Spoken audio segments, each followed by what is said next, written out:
মাঝি এসে বলল, মালিক পয়সা দাও। মালিক ইবনে দিনার বললেন, মাঝি আমি দিনহীন, আল্লাহর পথের মুসাফির, কোনো পয়সা করি নাই।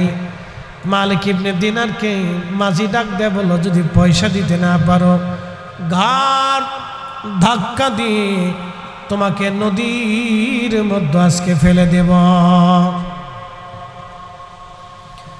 মালিক ইবনে দিনার নদীর ভিতরে হাত বাড়াই দিলেন। আমার রব প্রত্যেকটা মাছের মুখের ভিতরে একটা করে স্বর্ণ মুদ্রা দিয়ে দিলেন। এই স্বর্ণ মুদ্রাগুলি নিয়ে হাজার হাজার মাছ নৌকার চারপাশে ঘুরে মাছগুলি পানির উপরে মুখ লাগাইয়া স্বর্ণের টুকরাগুলি নিয়ে দিনারগুলি নিয়ে মাছ ঘুরে। মালিক ইবনে দিনার রাহমাতুল্লাহ আলাইহি মাঝিকে বলেন, মাঝি রে, যত পয়সা লাগে তুমি নিয়ে যাও। মাঝি ডাক দিয়ে বলে, হুজুর চিনতে পারি নাই, ক্ষমা করে দিবেন, ভুল হয়ে গেছে, আমি আপনাকে চিনি নাই, পয়সা লাগবে না, বিনা পয়সায় আজকে নৌকা পার করাই দিব। একবার জোরে বলা যাবে কি আল্লাহু আকবার। শুধু চারিপাশে হইচই, কান্নাকাটি, রুনাজারি, আগুন আর বিপদ আর বিপদ।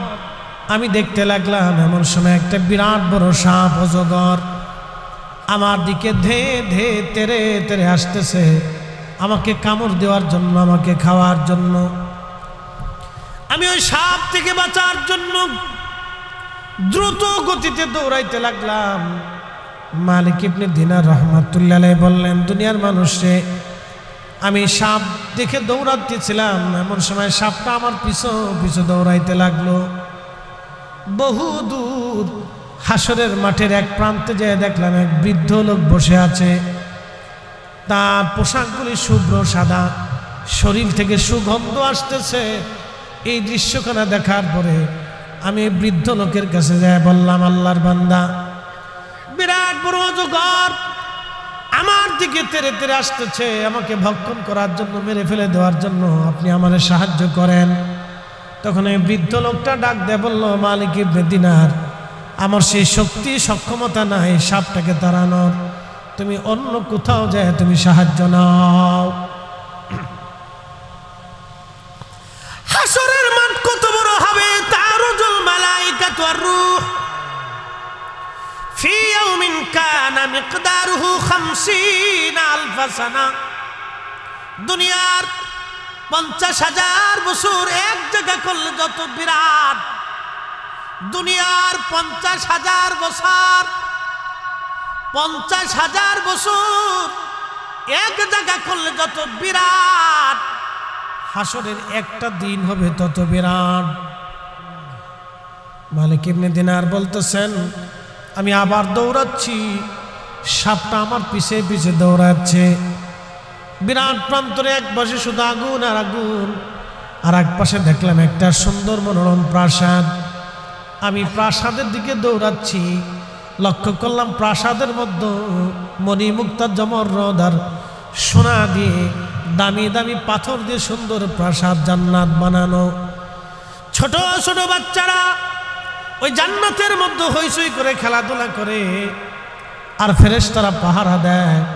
আমি দৌড়াইয়া ওই ঘরের দিকে যাচ্ছিলাম, এমন সময় পাহারাদার ফেরেশতা ডাক দিয়ে বলল, হে বাচ্চারা, তোমরা বের হয়ে আসো। একজন ব্যক্তিকে সাপে দাবড়াচ্ছে মনে হয়, সেই দিকে ছুটে আসতেছে এই প্রাসাদে নেয়। একবার জোরে বলা যাবে কি আল্লাহু আকবার। ডাক দিয়ে বলতেছে, আব্বা জান, যার কারণে আপনার কঠিন বিপদে আজকে আমি আপনার কাজে লাগলাম। বাবা গো, তবে এখনো কি সময় হয় নাই আপনি আল্লাহর দিকে ফিরে আসবেন? আব্বাজান, তাড়াতাড়ি তওবা করে আল্লাহর দিকে ফিরে আসেন। আপনি নেশা করবেন না, অন্যায় করবেন না, আর জুলুম করবেন না। মালিক ইবনে দিনার বললেন, আমি ঘুম ভেঙে গেল আমার। ওই সময় খোদার দরবারে তওবা করলাম, গোসল করে পাক সাফ হয়ে তওবা করে আমার যত সম্পদ ছিল পরের দিন সব আল্লাহর রাস্তায় দান করে দিলাম। একবারে নিঃস্ব নিঃসম্বল হয়ে আল্লাহ পথে বের হয়ে গেলাম আল্লাহ পাওয়ার জন্য। জীবনে এত পরিমাণে তিনি রিয়াজত করেছিলেন, আল্লাহু আকবার। পৃথিবীর স্বর্ণাক্ষরে তার নামগুলি লেখা। বিশ্ববিখ্যাত ইমাম মুহাদ্দিসরা তার প্রশংসা নামক কিতাব লিখেছেন, তার জীবনী লিখেছেন, তার প্রশংসা করে গেছেন। তিনি মালিক ইবনে দিনার আল ইরাকি আল বসরি। তিনি এত বড় ওলি হয়েছিলেন যে নদীর মধ্য দিয়ে চলার সময় উনি নদীর মাঝিকে, নৌকার মাঝিকে পয়সা দিতে পারেন নাই। মাঝি এসে বলল, মালিক পয়সা দাও। মালিক ইবনে দিনার বলেন, মাঝি আমি দিনহীন, আল্লাহর পথের মুসাফির, কোনো পয়সা করি নাই। মালিক ইবনে দিনারকে মাঝি ডাক দেয়া বলল, যদি পয়সা দিতে না পারো ঘাড় ধাক্কা দিয়ে তোমাকে নদীর মধ্যে আজকে ফেলে দেব। মালিক ইবনে দিনার নদীর ভিতরে হাত বাড়াই দিলেন। আমার রব প্রত্যেকটা মাছের মুখের ভিতরে একটা করে স্বর্ণ মুদ্রা দিয়ে দিলেন। এই স্বর্ণ মুদ্রাগুলি নিয়ে হাজার হাজার মাছ নৌকার চারপাশে ঘুরে মাছগুলি পানির উপরে মুখ লাগাইয়া স্বর্ণের টুকরাগুলি নিয়ে, দিনারগুলি নিয়ে মাছ ঘুরে। মালিক ইবনে দিনার রাহমাতুল্লাহ আলাইহি মাঝিকে বলেন, মাঝি রে, যত পয়সা লাগে তুমি নিয়ে যাও। মাঝি ডাক দিয়ে বলে, হুজুর চিনতে পারি নাই, ক্ষমা করে দিবেন, ভুল হয়ে গেছে, আমি আপনাকে চিনি নাই, পয়সা লাগবে না, বিনা পয়সায় আজকে নৌকা পার করাই দিব। একবার জোরে বলা যাবে কি আল্লাহু আকবার। মালিক ইবনে দিনার আগে কি ছিলেন? মদপায়ী। আগে কি ছিলেন? মদপায়ী, নিকৃষ্ট। রাতের আধারে, বরাতের রাত্রে মদ পান করছে।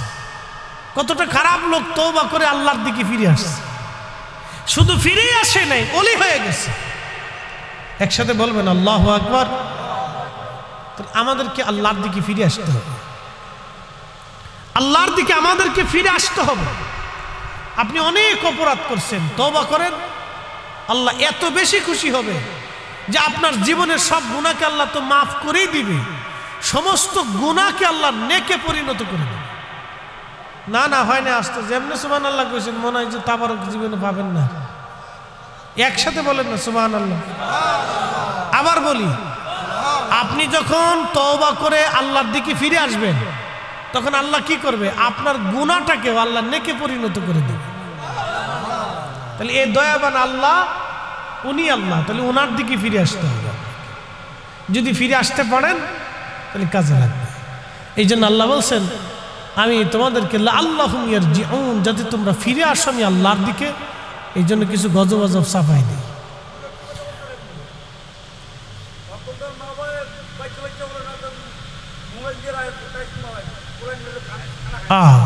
মুরব্বী সুন্দর কথা বলছে।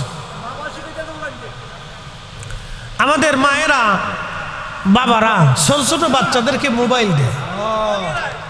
এটা এক ধরনের ব্যাধি। আমি আপনাদেরকে বলি, আমার এক মুসল্লি একদিন এসে দোয়া চাইতেছে, দোয়া চায়, একদিন দোয়া চাইতেছে, হুজুর একটু দোয়া করেন। কান্দে কেটে দোয়া চায়। কান্দেন কেন? দোয়া চায়, আমার ছেলেটা পাগল হয়ে গেছে। আমার দিকে তাকান, খুব গুরুত্বপূর্ণ কথা।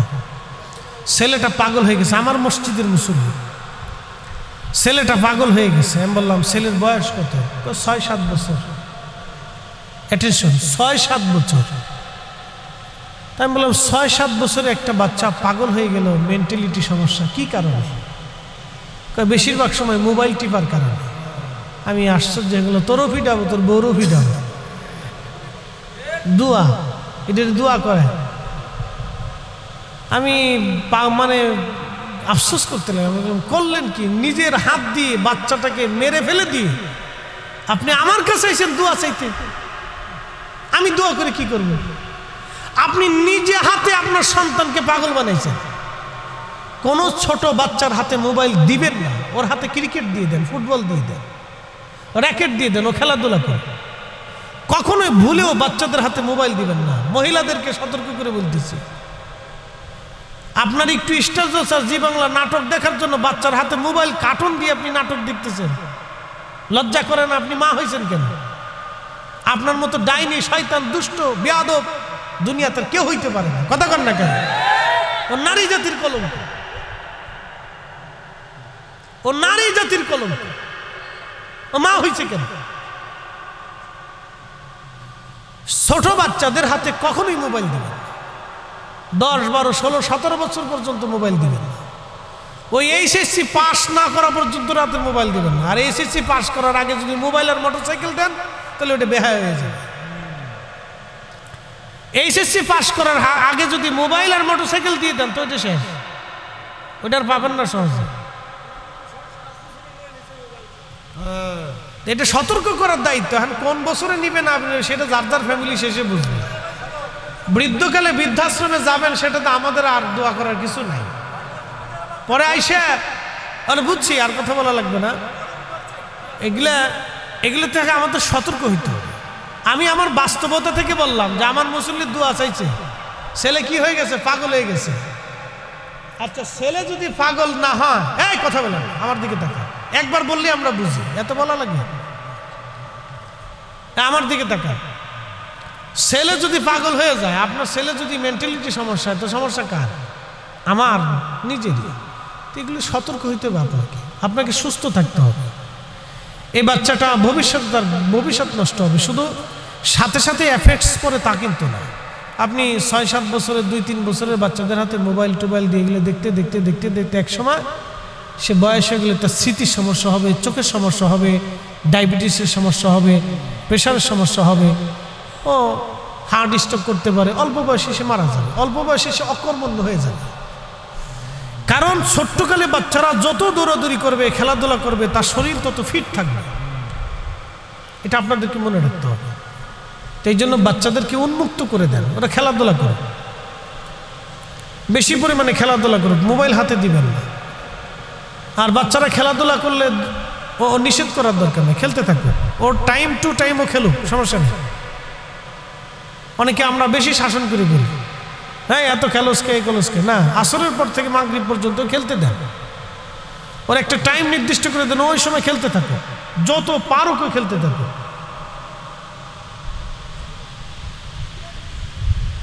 এগুলি বুঝতে হবে আমাদেরকে, শুধু আর শুনে গেলে হবে না, এগুলো আমাদের পারিবারিক জীবন। আল্লাহ আমাদেরকে এগুলি মেনে চলার তৌফিক দান করুন, সকলে বলে না আমিন। আর বাচ্চাদেরকে খালি মোবাইল টোবাইল দিয়ে না, আদব কায়দা, সালাম কালাম এগুলো শিখায়। এই যে আমাদের শামীম রাজা আর তাহির, শামীম রাজাও জানে, ও তো সিলেট টিলেট অনেক মাহফিল করে, আমার সাথে কম করে না, অনেক মাহফিল করে মাশাআল্লাহ। তো সিলেটে যখন যাবেন ও জানে সিলেটের ছোট ছোট বাচ্চারা পর্যন্ত সালাম দেয়, ছোট বাচ্চারাও সালাম দেয়, একবার বৃদ্ধ থেকে ছোট পর্যন্ত সালাম দেয়। মেয়েরা মায়েরা এগুলো শিখায় বাচ্চাদেরকে। আমাদের দেশে এগুলো খুব কম। আমাদের দেশে অনেক মায়েরা শিখায়, তোর দাদার আম গাছটা আম চুরি করে নিয়ে গে যা। কি মার মা হয়েছে চিন্তা করে রে, শিখেছি যা নিয়ে গে, চোর বানাচ্ছে চোর। হ্যাঁ, ডাব চোর বানায়, আম চোর বানায়, কাঁঠাল চোর বানায়, পরে শেষে যখন নিজেরটা চুরি করে তখন হুজুরের কাছে চোর হয়ে গেছে গা, দয়া করে কি করবেন? আপনি নিজে হাতে চোর বানাইছেন।